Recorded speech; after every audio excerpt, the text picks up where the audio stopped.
40 seconds. Mecha can really trip you up if you get behind on it. It's going to be a pretty fantastic race, if you ask me.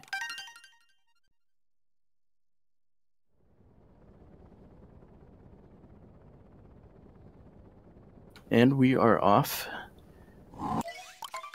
First kingdom is Cap Kingdom. Not a whole lot to see here aside from a few interesting jumps.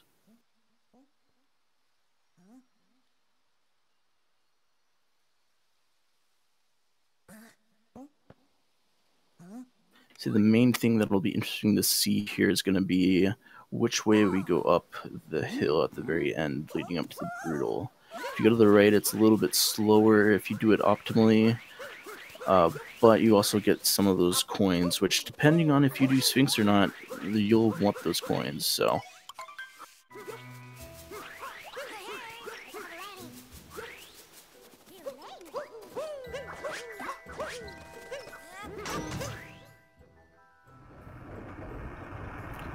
As you can see, grabbing that switch and going forward, Monado safely above. Even if Mario goes a little bit into the ground there, it won't be enough to send him all the way through. If you are low enough, though, when that bridge comes up, you can fall to your death.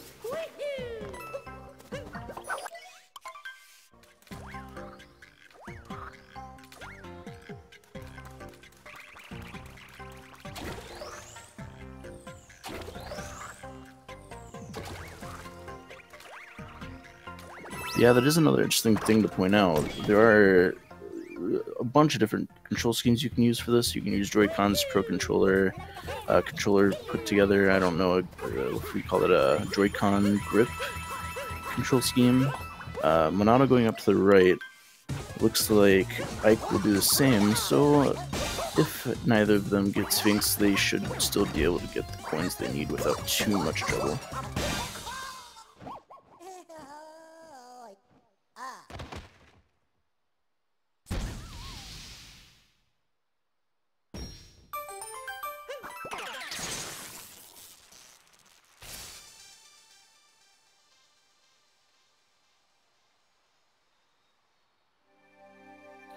So leaving Cap Kingdom, only about a 5 to 7 second differential.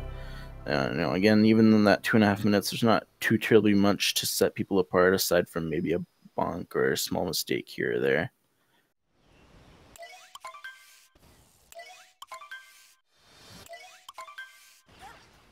Next up, we have Cascade Kingdom. Only a few moons picked up here, including our first moon. We'll also have the interesting and potentially troublesome trick called Dino Jump or Dino Skip, depending on your preference. It can be a little bit frustrating if you don't get it right the first couple of times, but both these owners are pretty good, so I don't think we'll have too many issues.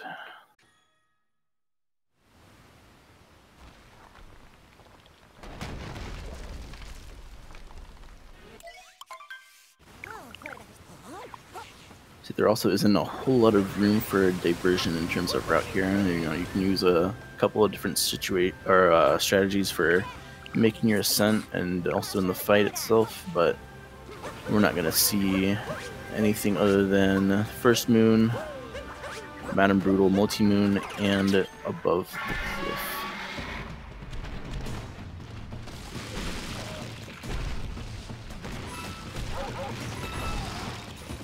Both players having pretty good movement going up to Dino. Monado barely making the Dino skip jump.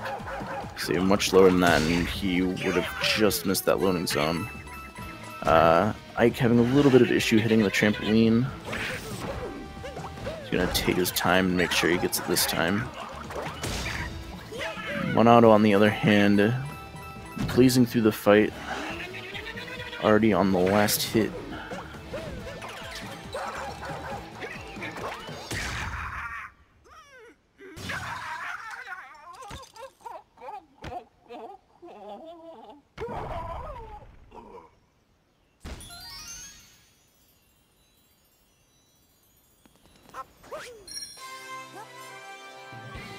So very clean beginning the Cascade from Monado. Ike still not too awfully far behind.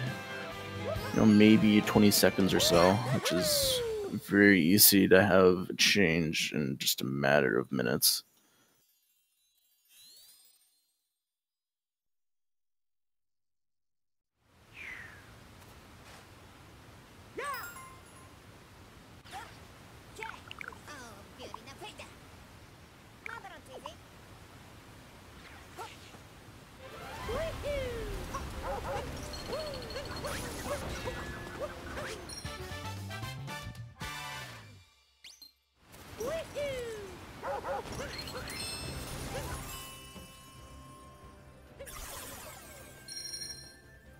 Monado turning in his moons. Only 5 of them there, so not really a whole lot of time. However, the next kingdom is going to more than triple that amount, and we're probably going to see some interesting route diversions there. Sand Kingdom being such a big kingdom and having one of the highest moon counts in the game means that there's a bunch of different moons that are all pretty fast, and various different routes that, you know, even though there's solid 10 variations, the slowest versus the fastest is probably only like 8 to 10 seconds difference. So for the most part, it's a matter of whatever you're comfortable with. Some people are comfortable doing Sphinx clips, some would rather just talk to the Sphinx, some don't do Sphinx at all. So, I mean, really it's a matter of what you're comfortable with. Sphinx especially does come into play as far as your coin count goes. So if we do see someone skip Sphinx, we may see them opt to do Seaside before Snow later on.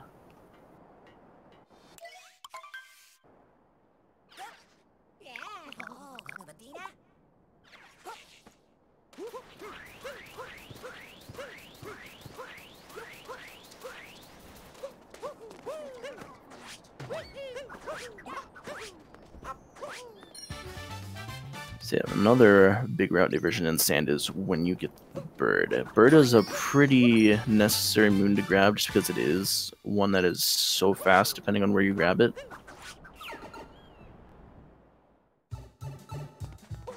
Say here we see Monado grabbing it right off the bat.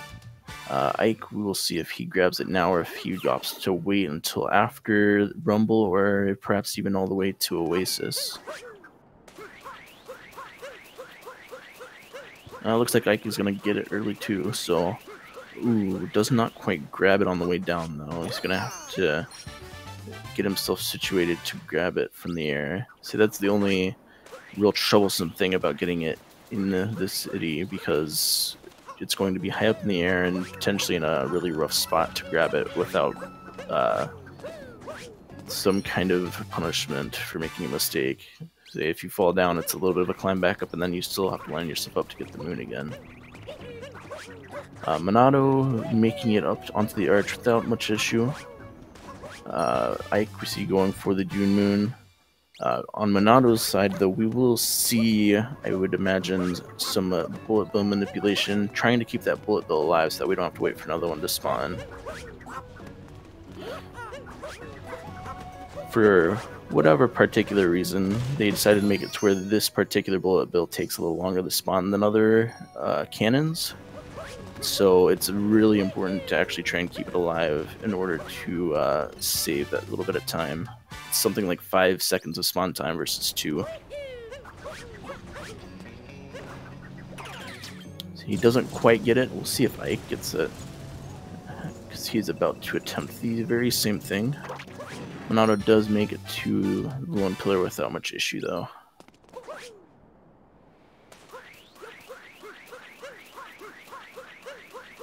Ooh, Ike having a little bit of trouble getting up there. I'd say that is a little bit of a tricky spot as far as getting on top of that ice, and then also on top of the platform above. It does look like he might be able to... He might have gotten that bullet bill manipulation, though. We'll have to see if it manages to stay alive. It does. Very nicely done. On the left, we do see Monado electing not to go for Sphinx, at least not yet. It's possible he'll try and clip into the Sphinx from the pipe for this moon. If not, he's probably going to grab notes and not worry about Sphinx, and we might see Seaside first out of him. Yep. No Sphinx from Monado. We'll have to see if Ike does the same.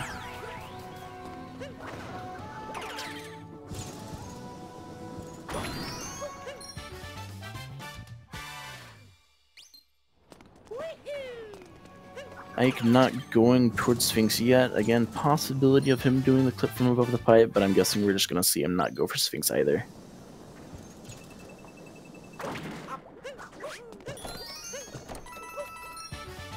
Monado making it up to the Jaxie chest without any issues, which is very good, because if you die there, you do lose a good bit of time. See, especially given that neither player grabbed Sphinx, if you were to die getting to Jaxie chest, chances are, unless they picked up a checkpoint, you're going to be going all the way back to town where the rumble pipe is. See, Ike grabbing the tilted pillar, and then he is going for Jaxie chest as well. And he makes it up too. Very well done by both players.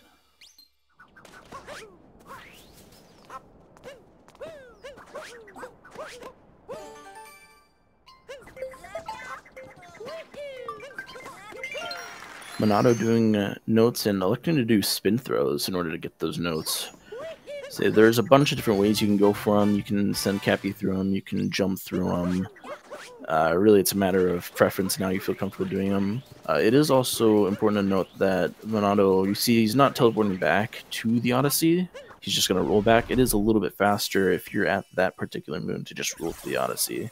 You don't necessarily have to warp back whenever you go.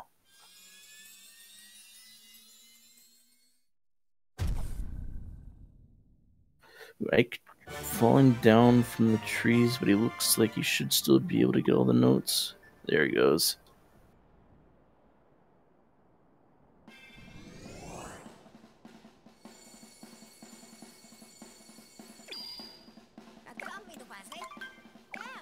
Alright, next up, both are going to be going to Lake Kingdom.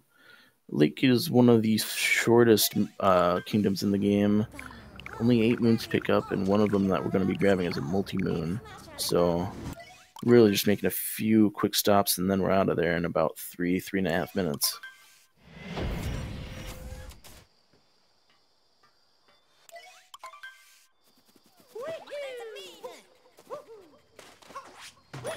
Time differential leaving sand is a little under 30 seconds. Still not, 40 seconds. But still, I mean, one mistake and you could be set behind by that much, pretty much any kingdom you go to, so.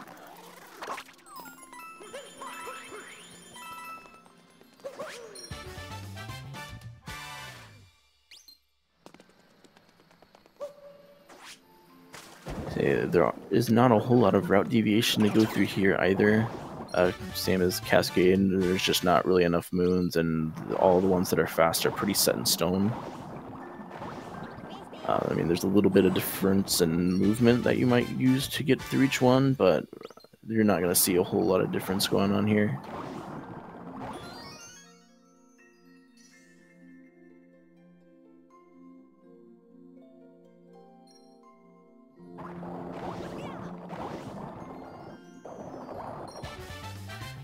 So you do see Monado, and you'll see Ike as well.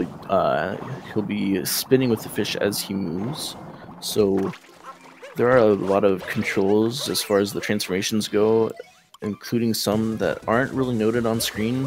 One of those is that if you hold X and B or Y and B, or, you know, it really kind of depends on which buttons you use. But if you try and go up and down at the same time, Cheep Cheep will just go forward at a faster speed. For the most part, it's used as far as when you're turning, but it doesn't really hurt to do it pretty much the entire time you're swimming, so most players just do it the entire time. Monado with clean, brutal fight with Rango. So both players made it up to the boss fight without any issue, and both of them had pretty clean lakes. See, Ike has to finish his brutal battle, but it looks like he's going to have it under wraps pretty nicely as well.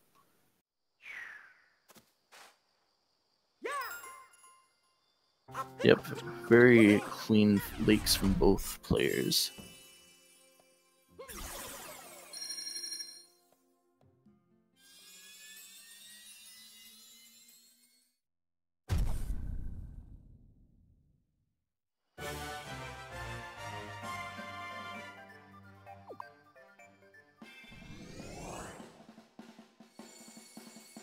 So next in line will be Wooded. Wooded is another somewhat longer kingdom, same as Lake. Not a whole lot of route divergence going on here. There's like a couple of different choices. You could go for checkpoints before pipes or after. Other than that, not really too much to go off of, besides just plain old interesting movement.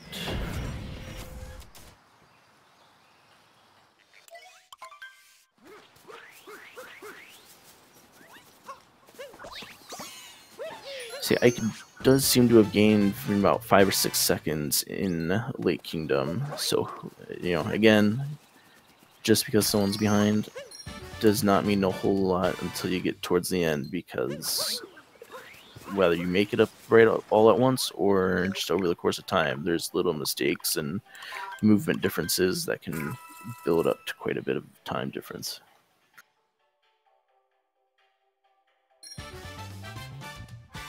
We do see Monado buying his first moon of the run, so we need at least 200 coins, generally 210 total to complete the run. 100 for each of the moons that you buy, one here in Wooded and another in the Snow Kingdom. And then the extra 10 is for if you die in Lost Kingdom. Although death is not necessary, it's generally done because if you avoid it, it's like a second save, but it's also a little bit difficult. So it's more or less expected that you die, but nice if you don't.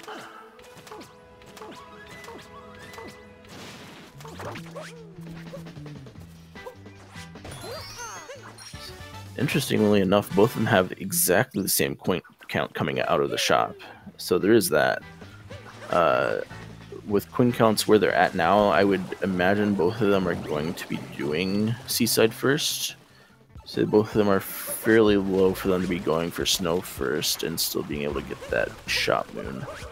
Monado opting to do Pipes before the checkpoint. Pipes is one of the biggest movement-heavy sections of the run, and is definitely one of the biggest bits of Wooded Kingdom that can set people apart. There's various different methods of getting through this level or this section fast, and it's all really tight for timing and difficulty. Those fuzzies can get in the way and screw you up, and one little bit of movement missing can set you a bit behind an off cycle.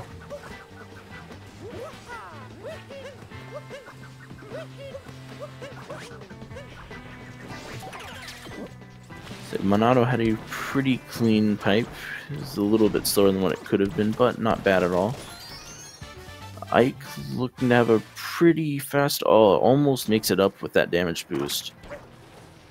But still, you know, pretty fast pipe if you ask me. Taking 2 damage versus 1 damage doesn't really make a difference as far as the little bit of time it takes to regenerate your health when you get a moon. So there's not really a whole lot lost there.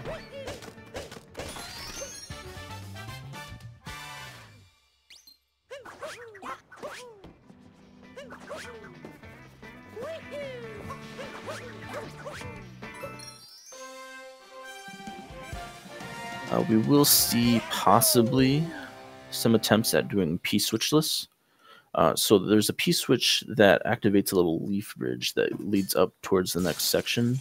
It's possible to do a trick where you triple jump off of the railing and up to the next section instead of using the P-switch, since the P-switch can be a little bit slow. We'll have to see if either of them go for it and if they make it. Monado goes for it and gets it first try. Very nicely done. See, there is a little bit of a setup to the triple jump as well to both get yourself the speed and the positioning to where you land on that railing with enough speed to make it all the way across. It is definitely a bit of a difficult trick, and you know, if you're off by a little bit, it can spell death. So he does hit the P-switch inside the tower though for good measure. Alright, we'll see if Ike goes for the same trick or if he opts to just go for the P-switch.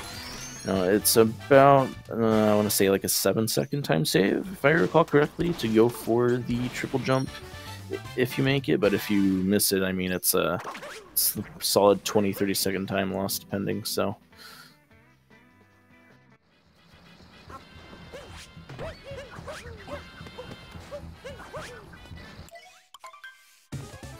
Oh, bonk coming in from Ike, dropping down from that platform and wooded. Takes a bit of a fall. Will cost him probably between 15 and 20 seconds. Monado, meanwhile, doing the first of the two Spirit fights. Spirit, pretty easy boss. He can be a little bit tricky to get the exact timing and hitboxes right, but doesn't really pose too much of a threat.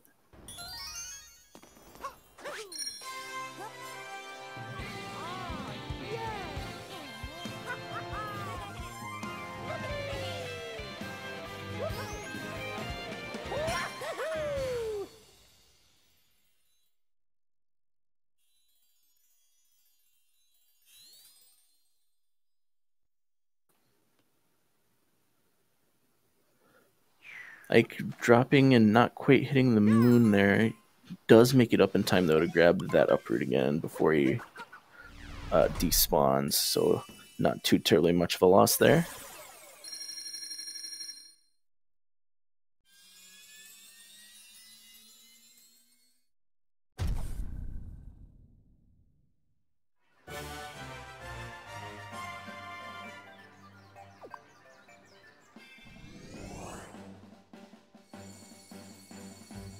MonadoPurge, meanwhile, is turning in his moons and getting ready to go to Metro Kingdom. Or, well, that's the plan.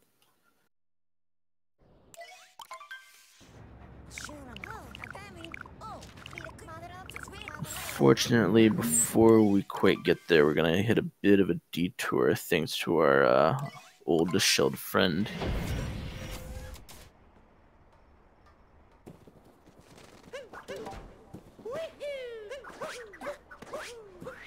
This fight does have a couple of tricks to it. There are some fast ways to grab Bowser's hat that make the fight a little bit faster, but they're not big enough necessarily to make a huge difference. You know, like each trick is maybe a couple of seconds if you get it right, but can also be a little costly if you get it wrong. So, as with most tricks in this game, there is a solid bit of risk reward going on. So there is also the matter of if you punch Bowser soon enough after grabbing the hat before he jumps away, then you can skip that bit of an attack cycle. Ike, meanwhile, leaving Wooded Kingdom. He is down by about 1:10.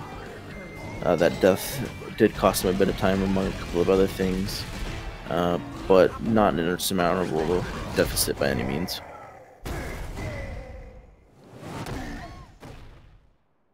Monado making it through with a clean Cloud Kingdom, and we will see him going into Lost. Lost being one of the shortest but also trickiest kingdoms in the game. It's got a lot of intense movement in it. All the moons are pretty fast, but there's also a lot of room for error, so we'll see how that goes.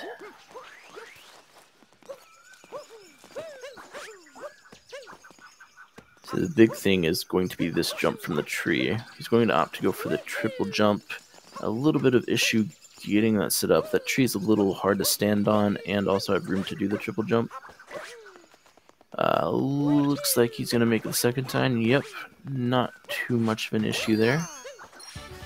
Ike, meanwhile, giving Bowser the old razzle-dazzle.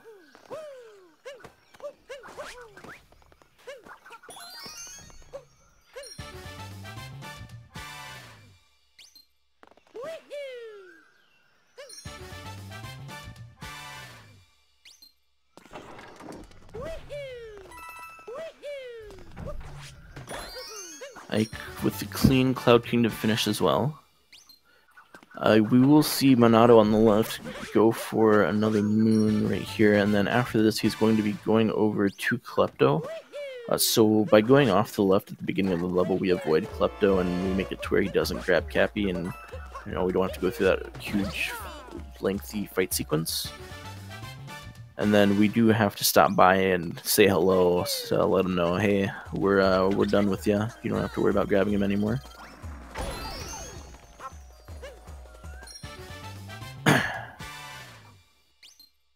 Ike making it up to the mountain as well without any issue. Very nicely done.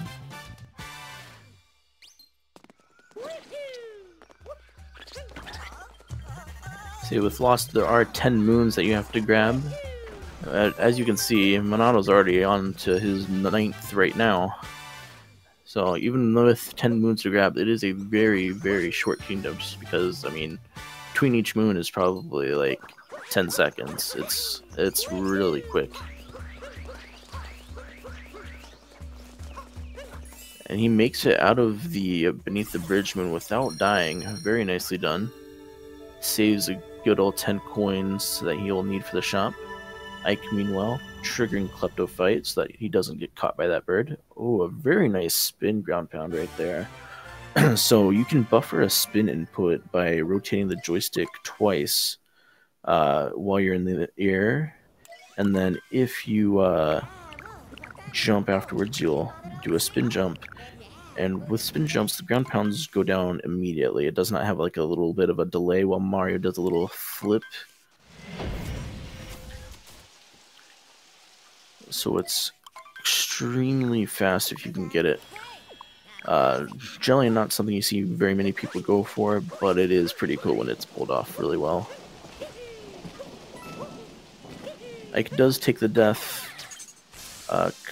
to get out of that bridge moon, but you know, again, he's probably going to Seaside before snow anyways. Not going to be too big a deal. Not really unexpected. Monado, meanwhile, starting up Night Metro. Again, another big movement-heavy section of the game. We're going to see the avoiding of going around town by going up the right side and bouncing off the awning. And we are going to see the interior climb of City Hall.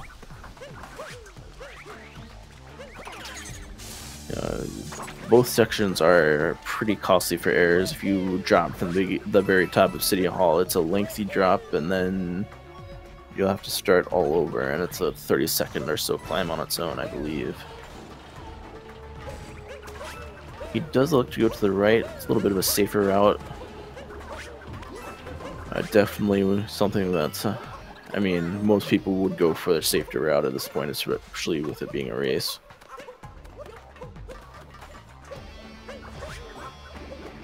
So we will see him grab a second moon before going into the Mecha Wiggler fight.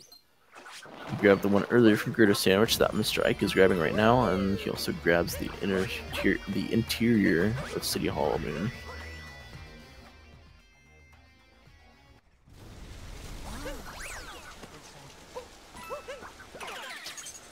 See, Ike having no issues getting over to City Hall either. Monado having no issues within City Hall and is going into the Wiggler fight. Now, the Mecha Wiggler fight can be a bit of a doozy. It's one of the only real sources of RNG in the game. Can be a little bit of a tricky fight to get right, but with some practice, you can take him out without too much issue. But again, those hitboxes on him are kind of awkward. He has some kind of glitchy occurrences that can happen with him to boot. So it's not uncommon to have something weird do happen. Ike having a very clean interior on the right side. And he is on his way up to Wiggler as well. You see Monado entering the second phase of the boss fight. You are able to kill Wiggler on this phase. However, it is not an easy task. It's not uncommon at all for people to do the third phase of the fight if they do not clear him out here. So he has a bit of a window to get that last hit in. Barely makes it. Nicely done. So yeah, if you do not clear him off in that second phase, then it is a bit of a wait to get him in the third phase. So definitely a very clutch shot there from Monado to make sure he gets it done in two.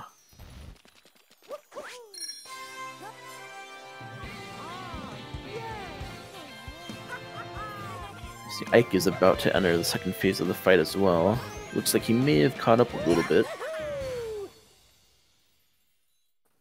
We'll have to see if he does clear Wiggler's second phase without trouble, though.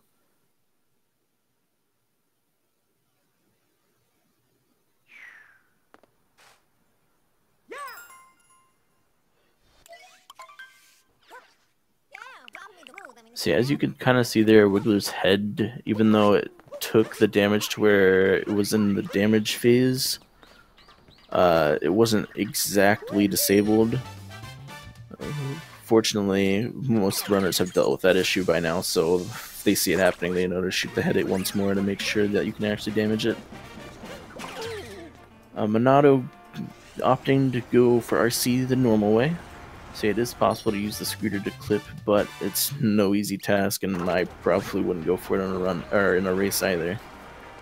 So it saves a few seconds, and it looks pretty neat, but it's also incredibly hard and uses the frequently disliked motion controls.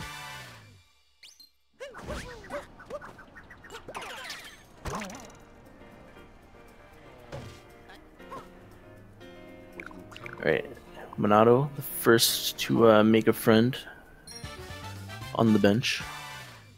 We make 3 solid friends here in Metro. It's a very important part of the run, because we need the power of friendship to get through all this stuff.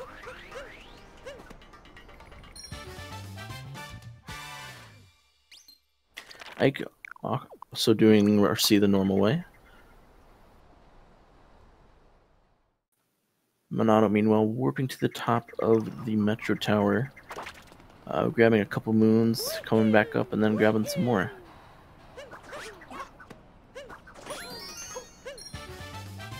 Ike is going to make his first of 3 friends as well.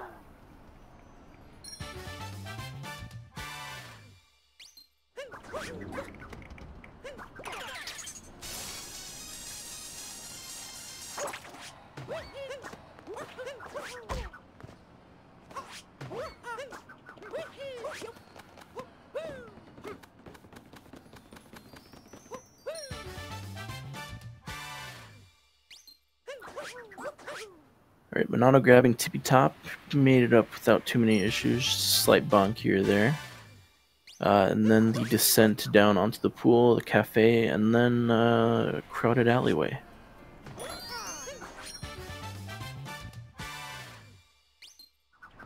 See, Ike is at this point down about 45 seconds. He did make up a little bit of time through the course of Night Metro and Lost Kingdom. So this race is still very, very tight, very open to a lead switch the moment anyone makes any mistakes or any particularly interesting strats coming through. Ike not quite grabbing the tippy top moon right away, but does not fall all the way down, so not too much time lost.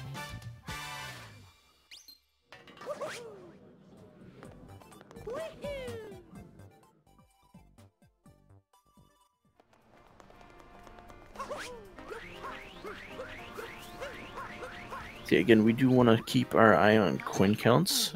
By the looks of it, I don't think either of them are going to be doing Seaside second and Snow first. We're going to see him go for Seaside first. Monado has made a second friend. He's about to make a third in the form of a man who we commonly dub with the way he speaks. Oh, no, he didn't grab, as I say, I wasn't sure if I had missed the second friend or not. You know, he forgot to grab the drummer and talk to Pauline first.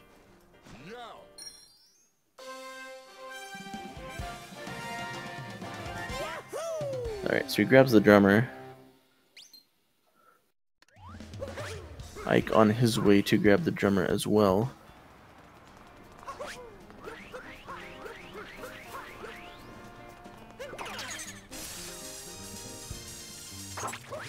I mean, it looks like Monado just wanted to visit OTEP twice, which, I mean, who can blame him? Yeah, I guess maybe you have to talk to the drummer first out of the 4 musicians, since he's right there. For some reason, I guess it doesn't let you talk to anyone else first, maybe? I definitely did not know that.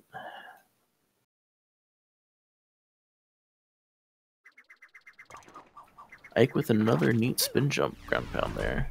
Very well done. See, it's definitely one of those things where it's really cool to see some of those just little optimizations that you know, most people don't really go for, but it's still really cool when it's done. So.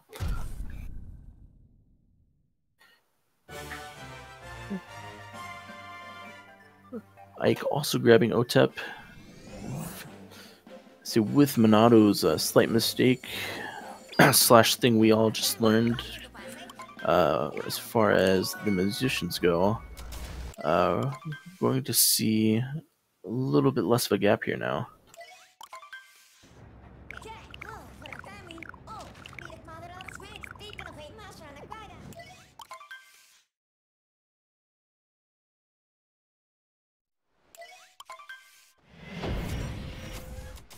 We do see Monado entering Seaside first, as we expected.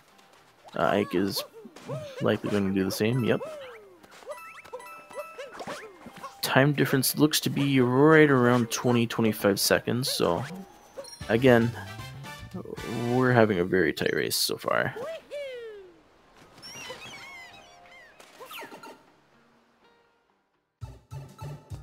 MonadoPurge's coin count looks pretty healthy. I don't think he'll have any issues getting up to a high enough count to where he'll get the Snow Kingdom Shot Moon.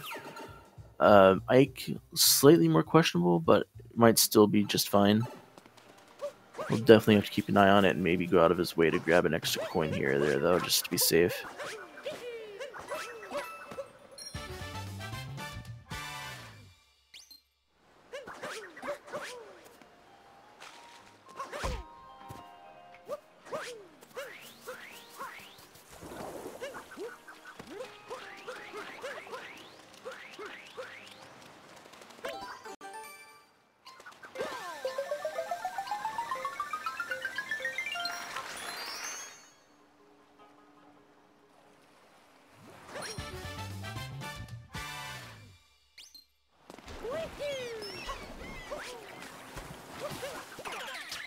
Alright, so now it's time for Monado to grab the Gushin.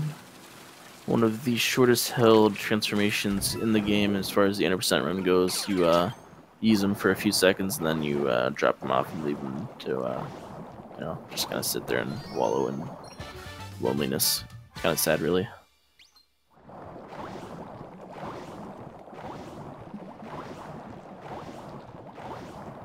We do see him about to enter the tunnel, though, with the Cheap Cheap, where all the coins that he's been needing are.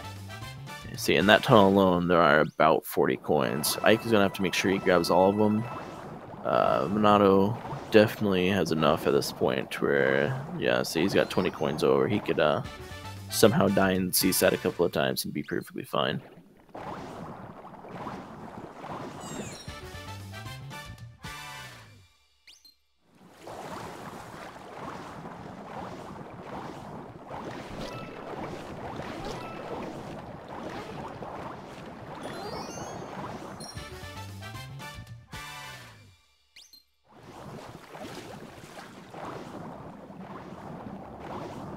Alright.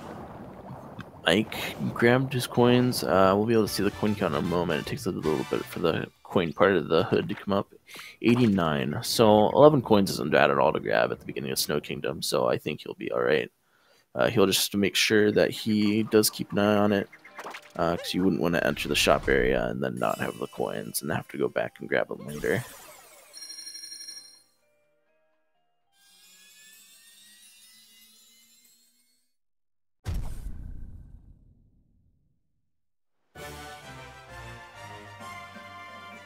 The gap does seem to still be closing a bit, though. Say, maybe not too awfully much of a change in Seaside, but I mean, you can tell they're still pretty much neck and neck.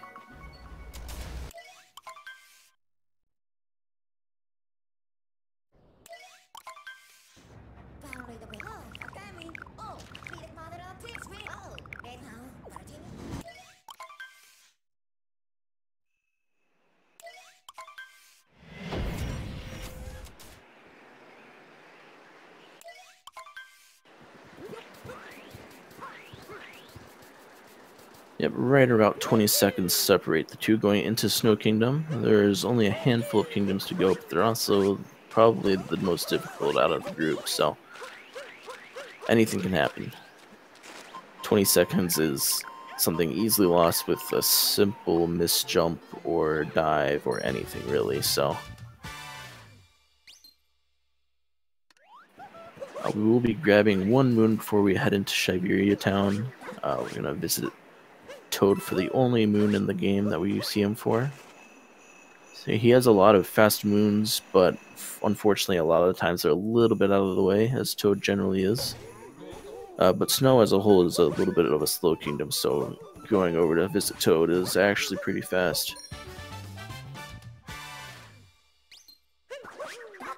We see Mr. Ike there, stopping and doing a quick ground pound to reveal some coins to make sure he's 100. Spot that I actually didn't really know about, so nicely done on him for paying attention, grabbing those coins in a pretty fast manner, so it won't really cost him too much from making up that bit of ground. Monado picking up the shot moon. At this point, we don't really care about coins at all. If you have 0 coins or 1,000 coins, it doesn't really make a difference. So it is one of those things where once you got that out of the way, it's one headache gone from the run as a whole.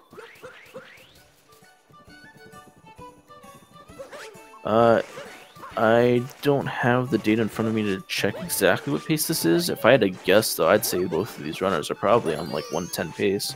There hasn't been too many huge mistakes. I mean, maybe 111, but, you know, if they finish out the run pretty strongly still and without any big mistakes, they could both probably get 110 still.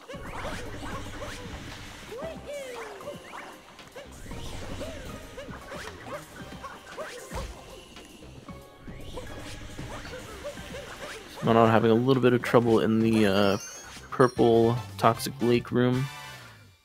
So there's a bit of heavy movement trying to make it to that first moon on time. Ike unfortunately falling to his death, but it's at the very beginning of the level, and again, we don't really need coins anymore, so it's not a terribly big deal.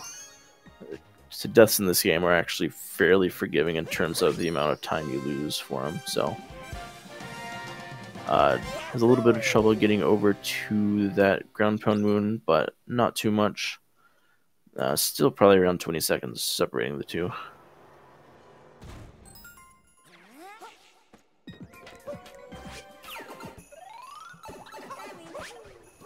See, unfortunately, both of them do have to deal with a troll spiny. So, unfortunately, if you are blowing the spinies and they have one of them get stuck against that little stairway, it's not really gonna want to come down and fall into the toxic pit. So you have to throw Cappy at it to make it fall down.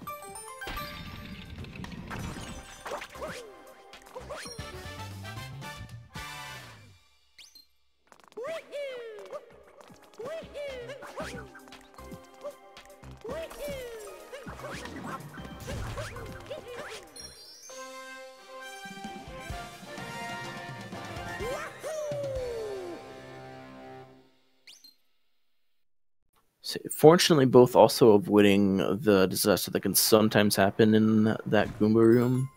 Occasionally, a Goomba will find its way over to the ledge, and rather than stepping back from the ledge, she'll step over. And then either you have to move away from the Goomba enough to where he respawns, or you have to leave the room entirely and re-enter. Ike having some pretty interesting movement, actually, going from the Goomba moon over to the main story moon. Had a rule cancel, triple jump, kind of like the way in the one that we saw in Wooded.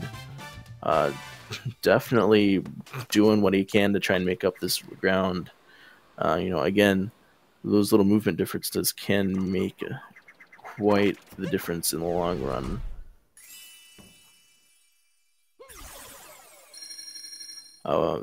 We do see Monado turning in his moons. So we only grab the secondary moon in this room rather than the story moon, or going into the shards room. Just because we only need one more, so we grab Toad at the beginning, and this is just the fastest one out of the remaining.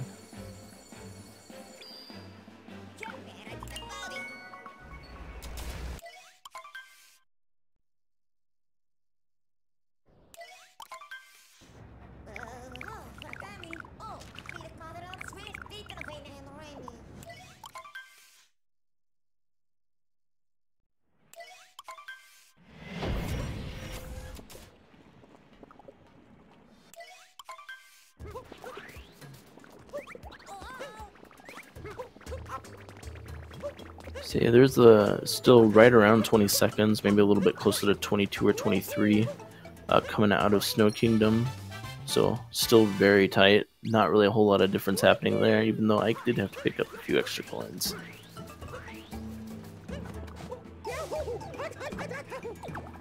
Ooh, Monado taking a little bit of damage there. Will cost him a couple of seconds once he grabs the moon. Just because it does take that little bit of time to have Mario regenerate that HP. But, you know, not terribly big deal. Both players do manage to get on top of that salt pile at the beginning without issue, though, and that is a difficult jump to get first time, so well done to both of them. Entering the second of the Spirit fights, you know, not really any difference between this one and the first one. Pretty easy, simple fight. Not really a whole lot to account for. Monado taking a little bit of damage, but there's enough hearts that you can just go and grab a heart and not really lose any time for it either, since you're just waiting on the boss to move. So, and you definitely do want to grab the heart in that situation too, because since this isn't a multi-moon, it is still just a single story moon. You will have to watch that HP regeneration animation if you do not pick that HP back up.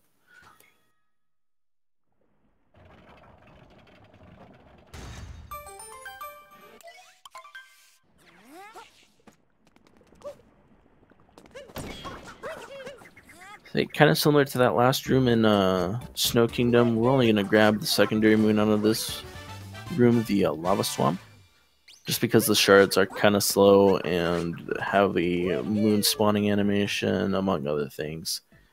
So we're just gonna grab the secondary moon and then leave the room immediately, rather than picking up the one you're really supposed to be grabbing.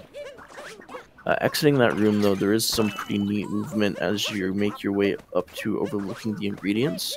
Monado opting to go over that little area, Ike also going over it. You can see they're on the same moon. It's probably like a 10 or 15 second gap at this point. It's getting close, and the pressure's on.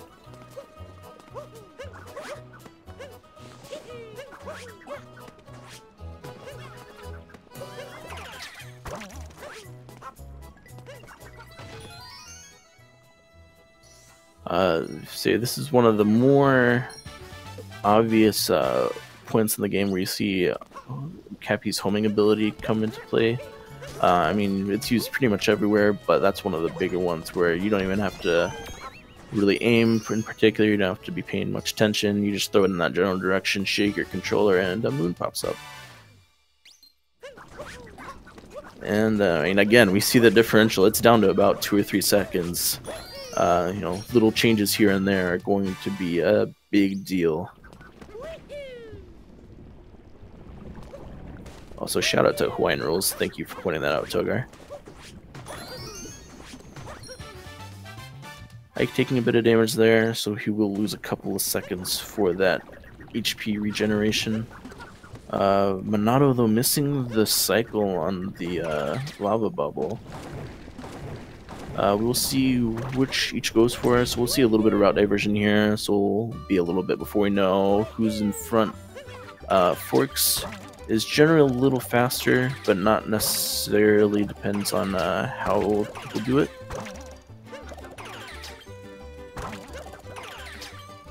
But you can do Forks here, or you can go for the lava maze.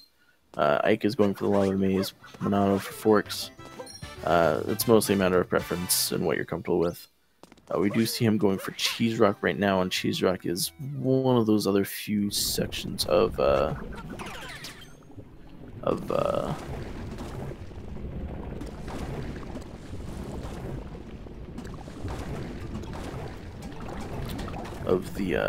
run. Those pans don't necessarily come out in any particular order or pattern or anything really to where you can really plan it. You know, they have kind of a fixed distance that they go, but not much.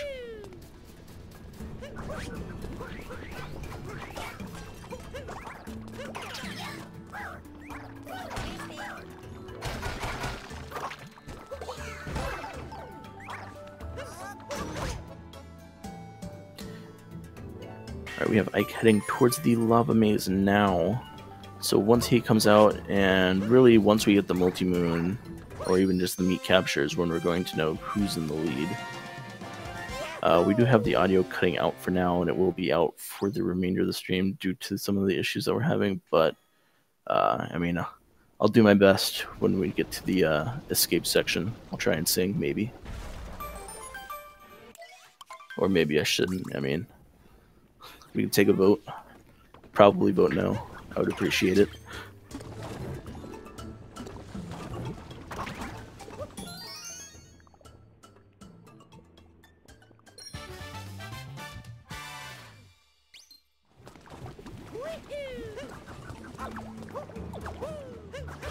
Alright, looks like Monado is a little bit ahead here, grabbing this cliffside moon, but I mean, you can see it's still not much.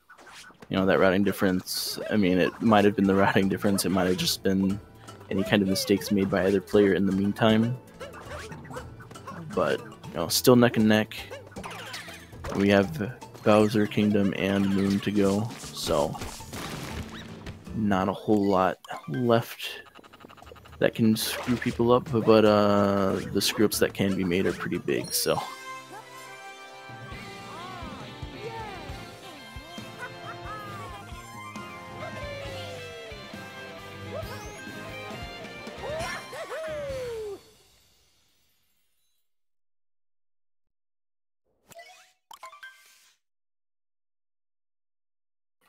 The time difference looks to be right around 9 seconds, so that's, I mean, that's slipping off right next to a flag in your mind. That's about 9 seconds. It does not take much at all.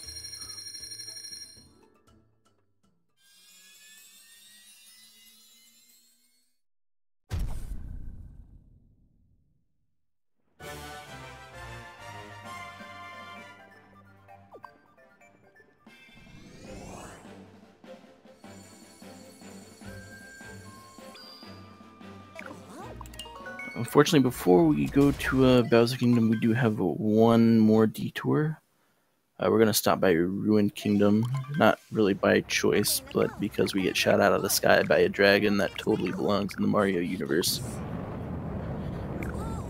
Yeah, so that happens. The fight itself isn't going to be too particularly interesting. You can speed it up a little bit with some damage boosting strats, but it's not gonna make a huge dent either way, whether you do it or not. For the most part, it's more or less a auto-scroller of a boss battle, so.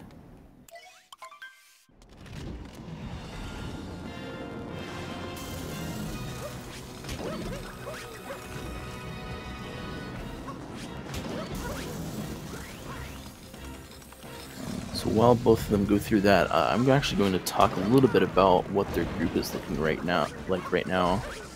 So for those who don't know, haven't been paying too much attention, or maybe just are tuning in, this is the group stage of the 100% tournament. This is not necessarily, you know, winner moves on, loser gets eliminated. We're still in the group round robin stage.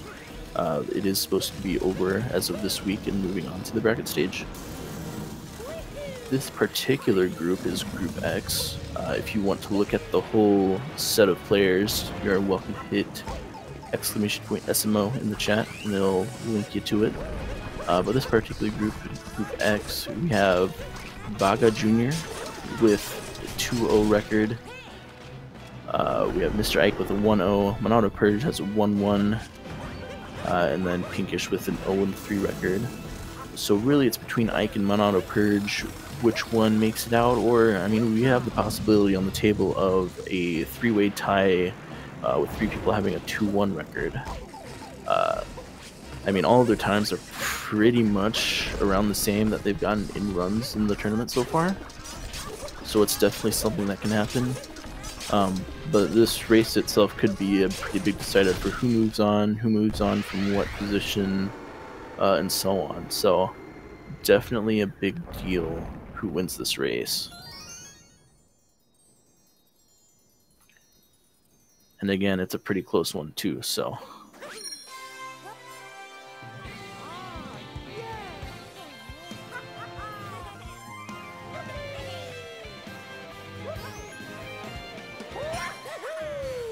It does look like Ike made up a little bit of time in that. About 6 seconds down now from Monado. Those 6 seconds could open up to be a lot more, or could completely go the other way once we get into Bowser Kingdom. So the very beginning isn't too awfully eventful necessarily, but everything can go south or north in a hurry.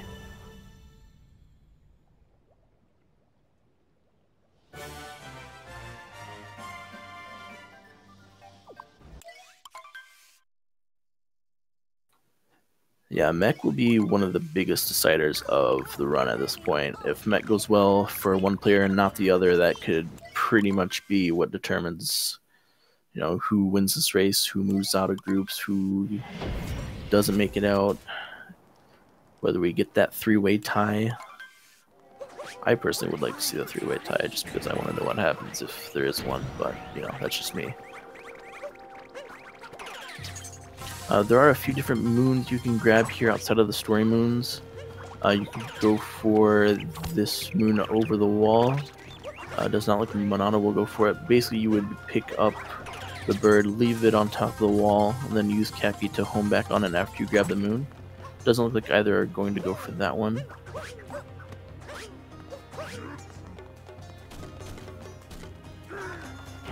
Pretty much identical on the slams there for the ogres. Ike taking a split-second lead. That is, I mean, it doesn't get much better than this. You have people neck and neck going into this part of the run. I honestly hope both of them have flawless mechas, because that could make it a super interesting dash to where, you know, a single fireball on escape makes or breaks the winner of this.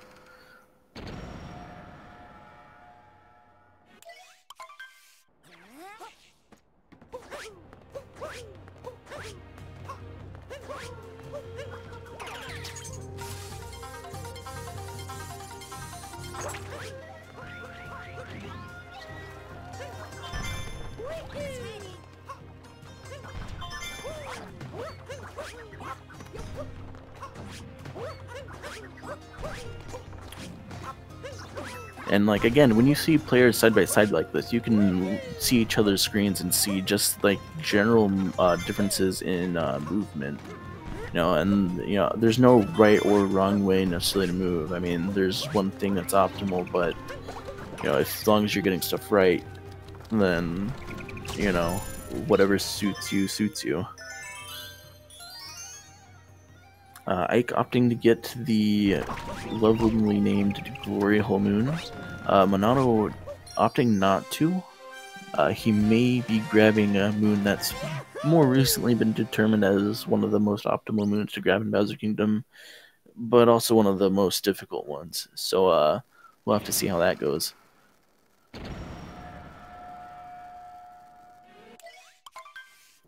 Ike, on the other hand, has his first of the two story or non-story moons he needs to grab, and is probably about to grab his second one. Monado is grabbing his first. This one is pretty much necessary to grab regardless of which of the other ones you do.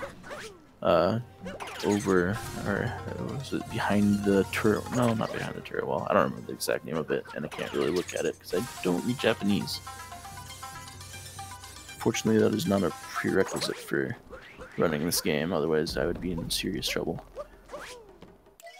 We do have the brutal fights coming in. Doesn't really matter which one you do first, it's just kind of preference. Ike opting to do Harriet first, and Monado's doing Topper. Topper's probably the more difficult one to do. Harriet can be kind of tricky depending.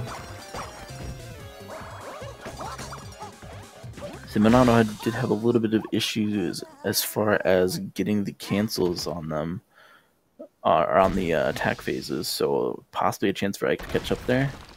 The PBs, Monado has a 110.45, and Ike has, the leaderboard isn't up to date for his, I don't think.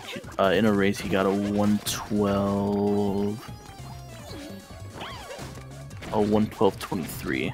So again, only a minute and a half or so separating the two PBs. So a close race like this is not at all surprising, I would say. Ike getting good cancels on Topper so far. Definitely could see him take the lead here. Very clean fight on Topper.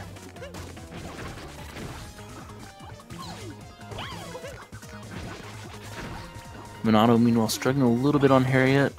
The angle she throws her bombs at for this fight can be kind of annoying.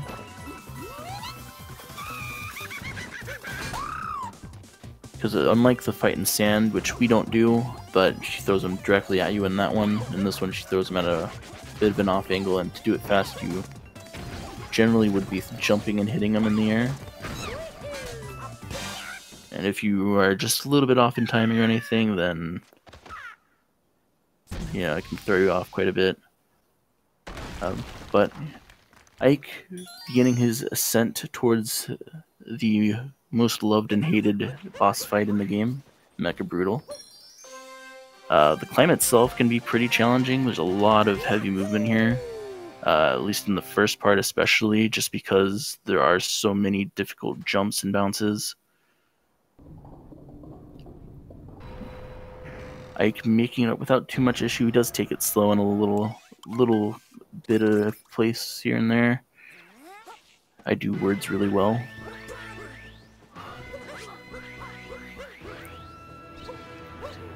Monado beginning his ascent as well. And grabbing that behind the box's moon.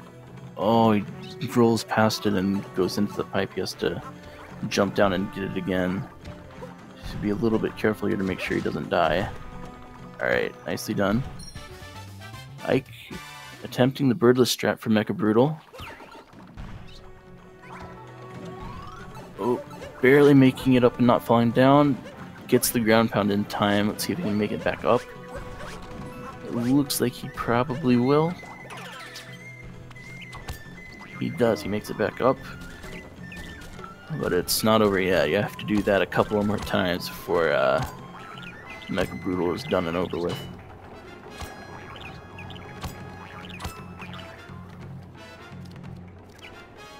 Makes it back up the second time, no biggie. Monado almost done climbing up. So he will be starting the Mecha Brutal fight here in a little bit of time. Ike making the last climb back onto Mecha Brutal, makes it very clean fight by Ike. Gets birdless perfectly fine and doesn't make any mistakes during the fight. We see Monado going for birdless now.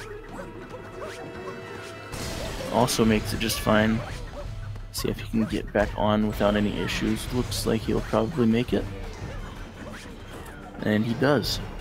Alright, so it looks at this point like it's going to come down to Moonskip, the escape, and the Bowser fight. You know, still plenty of room for error. Moonskip can go from being a very easy practice strat to being something that you spend a minute on and you don't know why it's not working. It's a very finicky trick sometimes.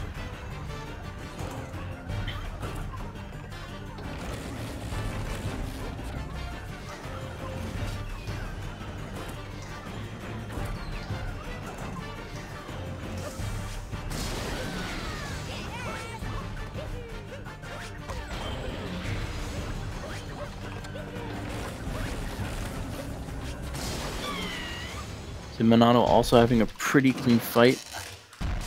So yeah, it'll be a minute before I know for sure, but I would estimate right around minute and a half separating the two. But even though Moon sometimes is a pretty straightforward kingdom, sometimes it's not, so it's not over.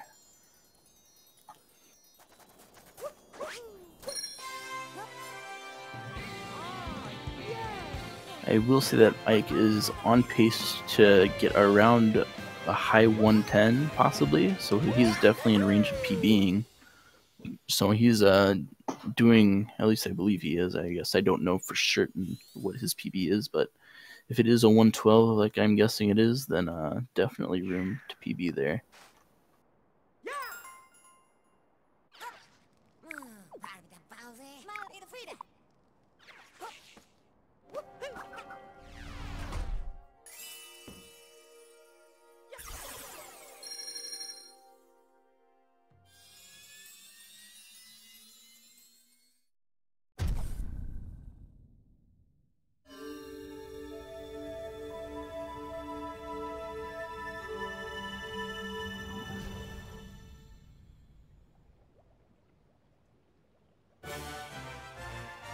Ike coming up on Moonskip. So normally you have to go into that cavern and go through a bunch of other challenges. However, we can just kind of jump on the Sphinx head and climb up this wall that you aren't really meant to be able to climb up, and we don't have to worry about that. Ike making it up Sphinx, or up the moon wall, getting Moonskip without any issues. So that is one of the big barriers down. Monado right around a minute 10 behind. So it's up to Ike to, I mean, it's Ike's race to lose at this point. It is possible. 2D skip could screw him up. Bowser fight could screw him up. I mean, that does happen. Weird stuff can happen in Escape as well. You never know.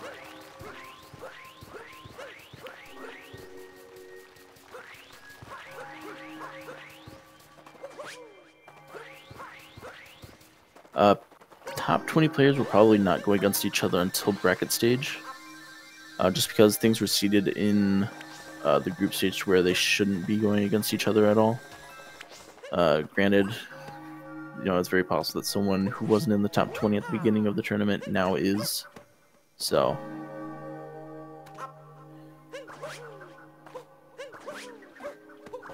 Monado making it up Moonskip first try as well, keeping his hopes a little bit alive. Ike on the third phase of the Bowser fight.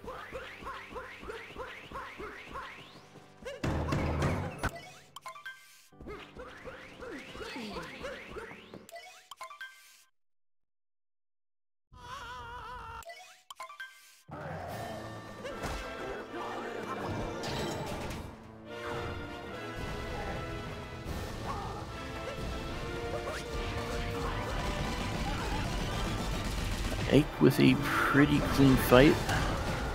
It will take some messing up in the Bowser section for Monado to catch up at this point.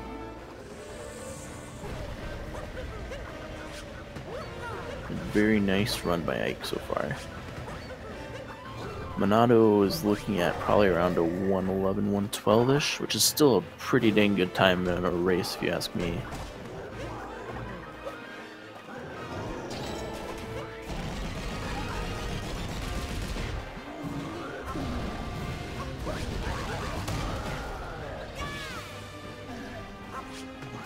So we do have Ike coming up on 2D skip,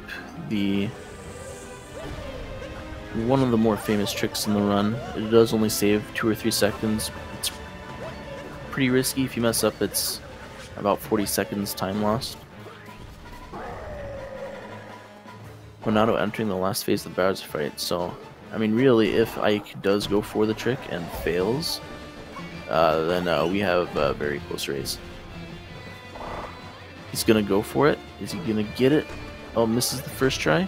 Misses the second try. He gets the third try. So if he had missed it once more, it might have been game over. Well, not game over, but a death. So very nicely done by him, making that trick work in his favor. All that's left between him and first place is that big old escape room with the lovely music that I'm not going to sing, unfortunately. PB's MonadoPurge on the left has a 110.45. Mr. Ike on the right, I believe, has a 112.23. I don't know for sure if Ike's is correct, because his leaderboard one is a little bit slower than what he got in his last race, so I assume that what he got in his last race is actually his PB. It might be a little bit faster than that, I don't know. But at least as I know, his PB is 112.23, so. He's making it through the escape room without issue though. Monado, potentially about to do 2D skip.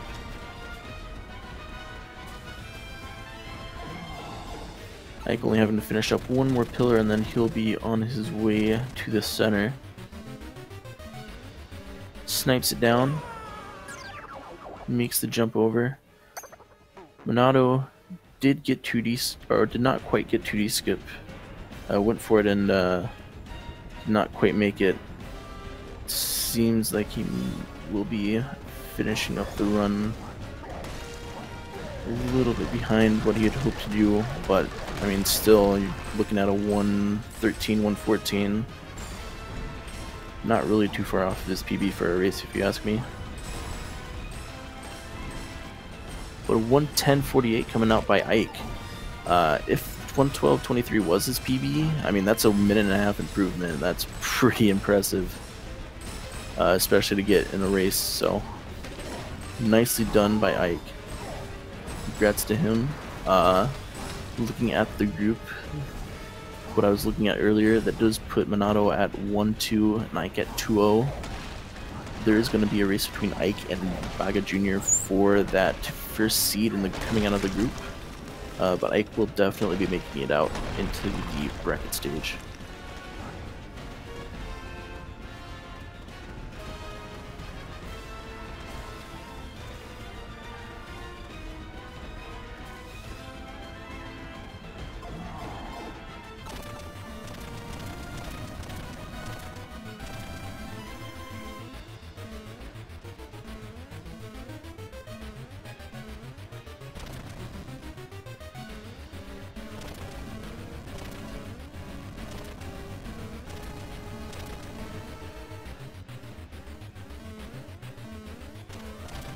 Alright, I'm gonna see if we can get either of them in for interviews here real quick.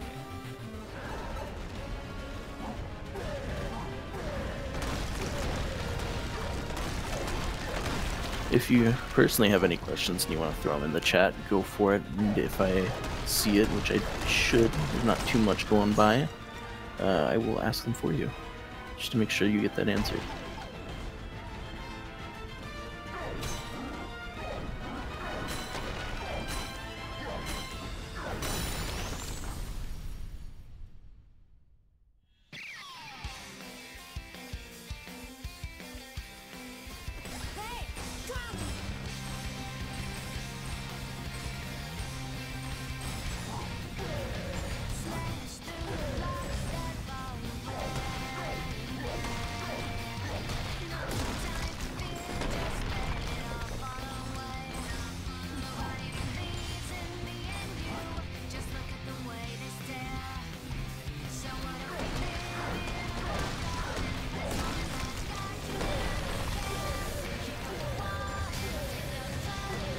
I am still returning, yeah.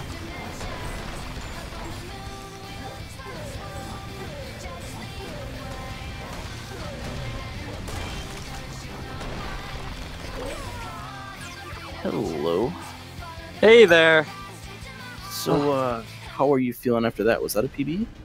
Yeah, that was definitely a PB, and like that was an actual PB. It wasn't like the best thing I submitted was like the one, like the thing of my splits was my actual PB, and it just like I don't know, like the second half of the run, I don't know, I became God gamer. Like I golded every single split from Lost onward, except for Moon and Luncheon. It looks like oh my god, that was insane, man. I can't believe it. I was gonna say it was really impressive to look at, and like you weren't just going for the take it easy, careful race strats either. You were going for some pretty neat stuff, especially like the roll cancel, triple jump in Snow Kingdom Goomba Room. I hadn't even seen that before. It was pretty neat. Yeah, I practiced that a little bit more than I'd like to admit, but yeah, that was cool. It felt really good to land that in a race, especially because like in my last race, which was my PB, I died there twice. So yeah, it feels good to get that. And even things like when I was doing 2D skip at the end, and I was like at the last jump, you got to like jump onto the wall up onto the little ledge. Yeah, and I missed it twice, but landed back on the block. Like, I was probably actually shaking then. I was like, I can't believe it, dude. Yeah, I could feel it. It's like you were on PB pace and like you missed the first two. And I was like, oh god, if he misses one more time, it might break. I don't know how many jumps you have to do that, but man, it is. Yeah, and because I always go for 2D skips, so I didn't want to just kind of not do it, even though it was a race. Like, I don't know if you saw, I kind of like paused for a little bit before the block because I thought about it. Yeah, I just kind of go for it, but. See, I wasn't sure if you were like taking a deep breath before you went for it, or if you were thinking about it, or. But yeah, it's interesting because like the beginning of the run, there's just a lot of silly things happened. Like, you know, like in Dino Skip, I just walked over the trampoline a couple times, and I had that really dumb death in Wooded. A couple things like that, like some sloppiness by the first bullet bill. A lot of those kind of got on my nerves. But I don't know, just midway through, I kind of just took a deep breath and just, you know, played well. Yeah. I mean, that's what you got to do in a race sometimes is the start can get kind of tough and you feel a little tilted. And, I mean, being able to take that breath mid-run and keep going and also kind of pull yourself together a little bit is not an easy thing to do by any means. To say you were, I think the biggest fallback you had was around a minute and a half at one point. I want to say that was probably at the end of like Wooded or maybe Luncheon or not Luncheon, Lost. But I mean, for the most part, I mean, once you started coming back, you came back hard. I saw a lot of spin jump grand pounds. I saw, those roll cancels. All very impressive, very well done, and in a race. So very nicely done. Well, thank you. Oh, and also congrats on the PB too. I mean, was your PB 112 before? Yeah, this? 112.31. Yeah, so like a minute and a half PB too. That's huge. Mm-hmm. There was a couple of questions from chat. I mean, you can answer them if you feel comfortable with them or not. One of them, what came first, the chicken or the egg? I mean, well, it all depends on your definition of what a chicken and an egg is. Like, you know what I mean? You are a smart is man. an egg like? Is it what hatches a chicken or what is laid by a chicken? Like, nobody knows, dude. See, this is the type of questions I wish I could ask more often because we get cool answers. Yeah. Very well done in the race. You are moving on to the bracket stage after this. So you have one more race to go with. I assume you haven't done it yet with Baga Jr. Yeah, I've done it. Mm-hmm. You have done it, or you have yet to do it? I have not done it. Okay. I have the race tomorrow at 10 Eastern, I believe. It should be at, I think. PM or AM? Yeah, I'll have to double check. PM. Okay. So it will be interesting to see because, I mean, that race is going to be the winner gets first seed out of the group, the loser gets second seed. So a little bit of pride, a little bit of easiness going into the first round of bracket going into that race. So good luck in that tomorrow. So doing two big races in a row, it can be a little rough. Yeah. All right. Also joining us, we have Monado. Welcome. Hello. So obviously not quite the end you were looking for, but overall you had a pretty solid run going up until about Bowser Kingdom. Say, how did you feel about it for the most part? I thought it was good up until Metro because I'm sure you noticed I went to go speak to the OTEP guy. Yeah, I saw that, and like I saw you go over there. And I was like, I'm not sure if I saw him talk to the drummer, but I'm gonna act like I saw it because that's what you do. Yeah, because what I do is I don't talk to the drummer first because usually I'd forget to go back to him. In the past, I used to do that, but now it's just muscle memory for me to just go to OTEP first. But for some reason, I talked to Pauline. I go over to the area where you ground pound on the Mecha Wiggler head to get the moon. And when I went over to talk to OTEP, he wouldn't talk to me. Like his dialogue from before you talked to Pauline was there, even though I talked to her. Yeah, so that was kind of that was a bug right there. I guess that was type of a bug. Yeah, see, I wasn't sure if it was something weird where like maybe they had put it in to just assume you would talk to drummer first or what. I don't know. I'd never seen that before, so yeah, kind of weird. Yeah, I know it couldn't have been that because I always talk to OTEP first anyway. Very worked out perfectly fine. Yeah, GG's, Mr. Aiken. Congrats on your PB. Oh, thank you. Of course. But yeah, say anything else either of you would like to say? Anything else you'd like to talk about? Looking forward? Oh, a little thing. I just remembered about the run that I didn't even think about it because I was just like, just trying to focus. It was at the in the Wiggler fight, like the Mecha Wiggler fight. Mm-hmm. There was something weird that happened on my side where like in the second phase, like he stopped like a shot in all of his like glowy circles, though like his head glowy circle was still there. Yeah. I gotta know, like, has that happened? Like, I'm sure that's happened to other people. Yeah. Like, I don't think it's ever happened to me in the second phase, but it happens to me in the first phase pretty often. It looks like you'd seen it, or like some version of it before, to where you knew you had to like aim up at the head and hit it again. Yeah. But it's definitely one of those like really annoying things where Wiggler's just kind of a glitchy fight sometimes. Yeah, I don't know. It just seems kind of weird. Like, I've always thought that the hitbox on the Mecha Wiggler, it's fine, but I think it's just the tank's hitboxes or its shots are very small, so it doesn't register with the Wiggler. Yeah. See, also, I say both of you had pretty clutch Wigglers. I mean, I say yours was like last second, got that last hit, and then had a little bit of a bug on the second phase. So, it's both very clutch endings to those fights. All right. Well, I believe that's all we have. If any of you have anything to add, go for it. Otherwise, let's see. Do we have any more runs for today?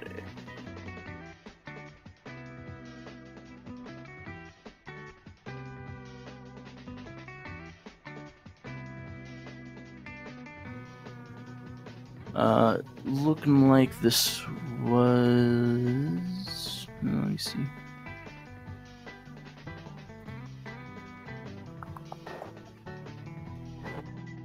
No, this was there's one more in about 25 minutes. Between... Oh, really? That's cool. Yeah, so there's one more between IIPK and BDB Rufus. Bayleaf is commentating that. I don't know if we know what stream that's on yet. Other than that, we have Jockems versus Pants tomorrow morning. So we'll have, again, Ike, as he said, back tomorrow night versus Baga Jr. for first, second seed face-off in that group. So there's a lot of races coming up, so stay tuned. Be back tomorrow. I mean, it looks like there's at least 5 or 6 going on tomorrow, so if you tune in, there's going to be one happening pretty much. Have a good night, everyone. Thanks for sticking around. You too, man. Thanks for commentating the race. Yeah, no problem. Thanks for both of you for stopping by. Yeah.